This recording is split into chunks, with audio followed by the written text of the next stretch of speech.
regardless of what type of diabetes the person has, anytime there's a discussion of someone rationing insulin and someone suggests human insulin, I'm like, that is just not a viable option, especially if this person, I don't know, has a job. I mean, like, you have to have such a regimented schedule. It's basically impossible in reality to do what you need to do.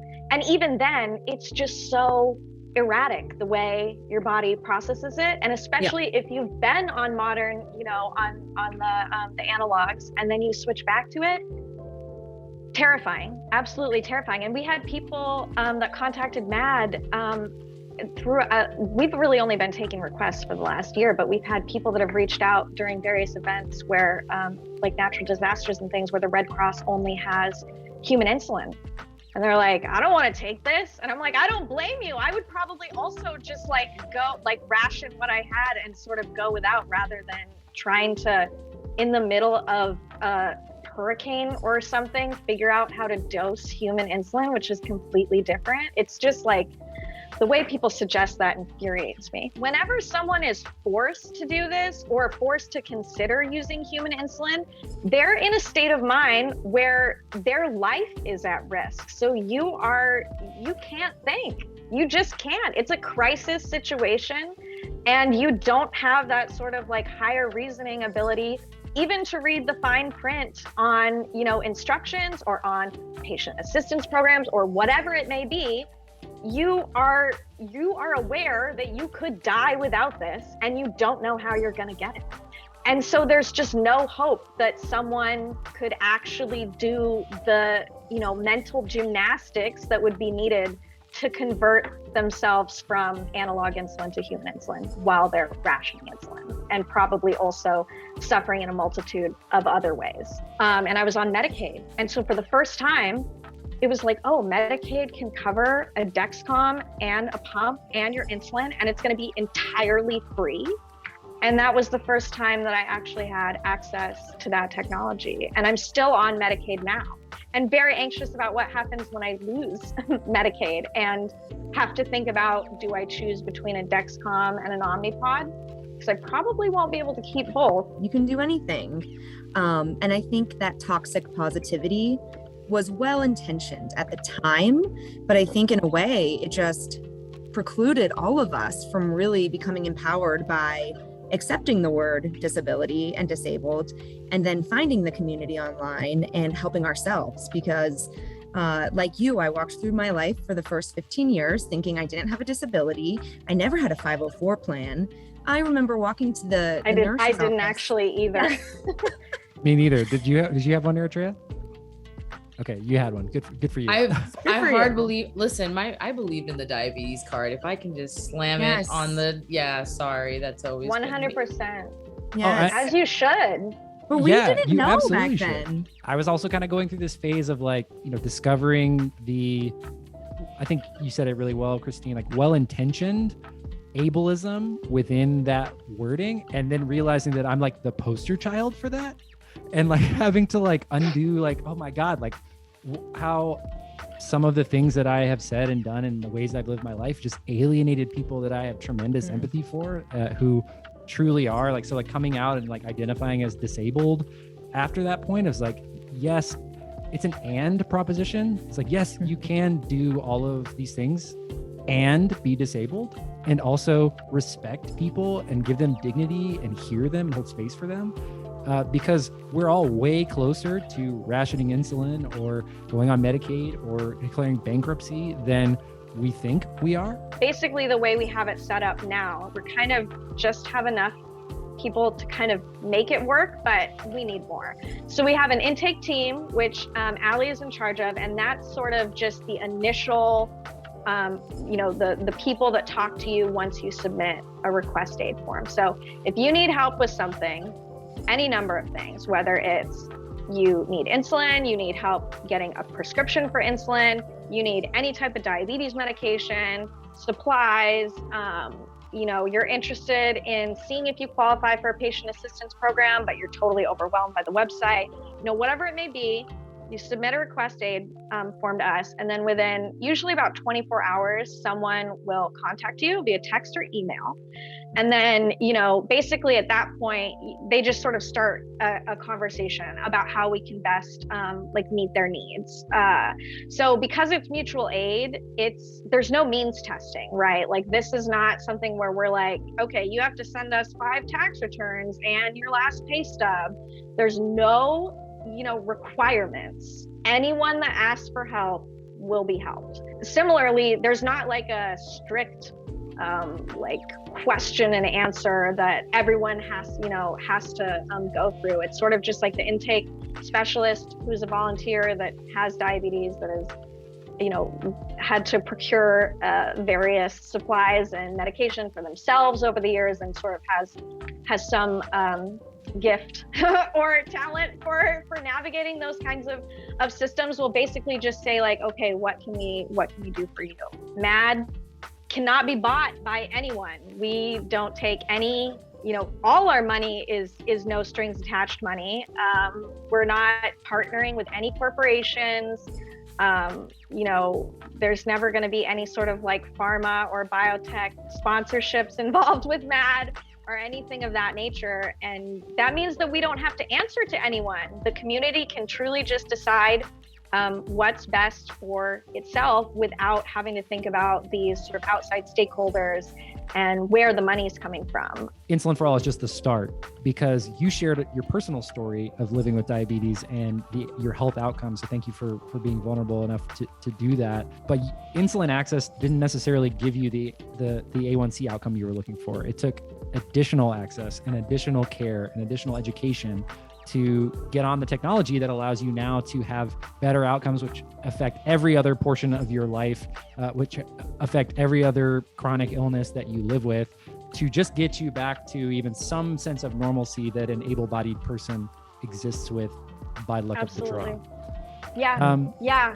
It's not just about insulin. I mean, insulin is obviously the most important, but once you sort of move just right past that, we even have people that are like type 1s that are trying to get things like Ozempic, which, because it's thought of as a type 2 medication, even though it's not necessarily. Yeah. An off-label use for Yeah. So anytime stuff like that happens, then, there's another barrier. Or what happens if you can only use one certain brand of insulin, but your formulary doesn't cover that? I mean, even if we had some sort of healthcare for all, even if that happened, which I don't see that happening anytime soon, even if it did, we have no idea what that would actually look like. Because to me, the answer would be no prescription barrier. And literally you can either order it online or walk into any pharmacy and just get whatever you want. We need more intake volunteers and more sustainability volunteers. So if you're at all interested in donating your time, we definitely need those positions. I will, here in a minute, we'll come back to the statistics about intake and stuff, but we definitely need help with that. People that would be good at that. I mean, no one needs to have any experience or anything like that, but someone that, well, first of all, for intake, I mean, anyone that's a diabetic that feels comfortable sort of navigating these systems would be great.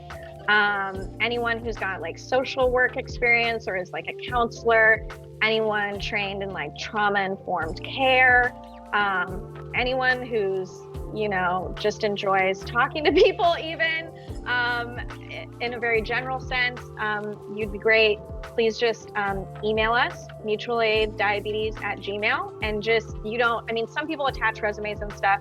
Don't necessarily have to. I mean, just tell us, introduce yourself. We'll set up a call and see what would be a good fit for you.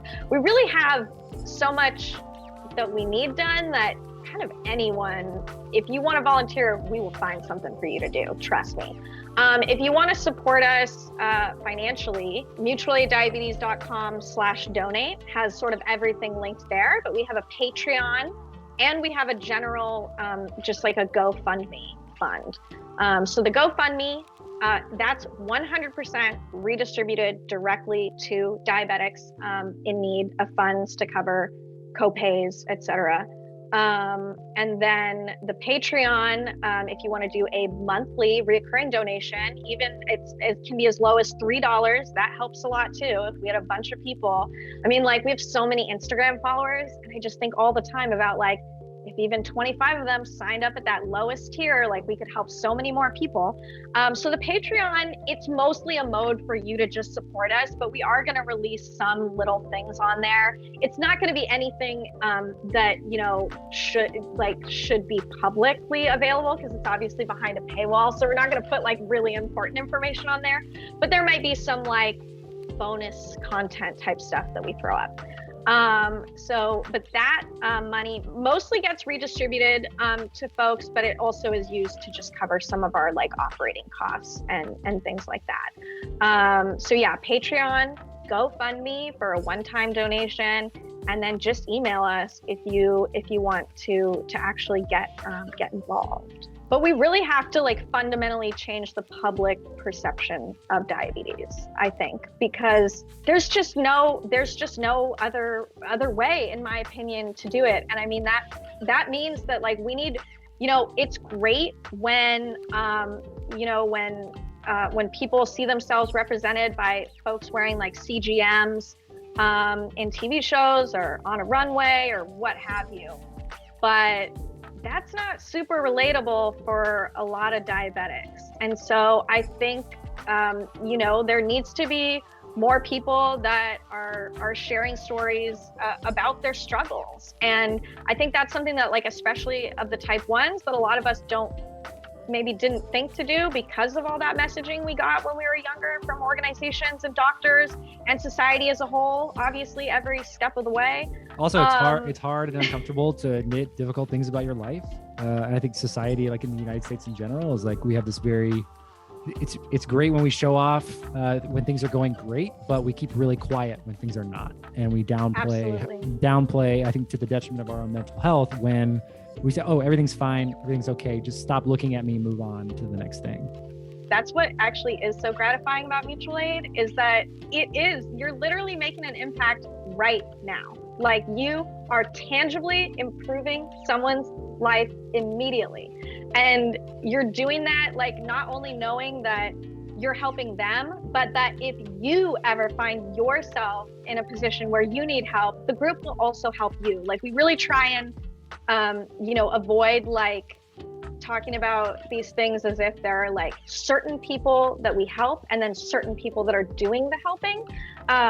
It's really just about like collectively coming together, and maybe right now we're taking care of these people, but maybe tomorrow it's one of us, which has happened to basically all of us while we've been a part of MAD. I think like me, Allie, and Emily have all had to like crowdfund and stuff. It's an amazing thing to be able to make that kind of direct impact. Of everyone that asked for help, 30% were uninsured. 28% of the total requests indicated that the community member would be completely out of insulin, medication, or supplies within 2 days. So whatever they were asking for, 28% of them were going to be totally out in just 48 hours or less, basically. Of those requests, 36% of them, or 105 people, asked for help getting insulin.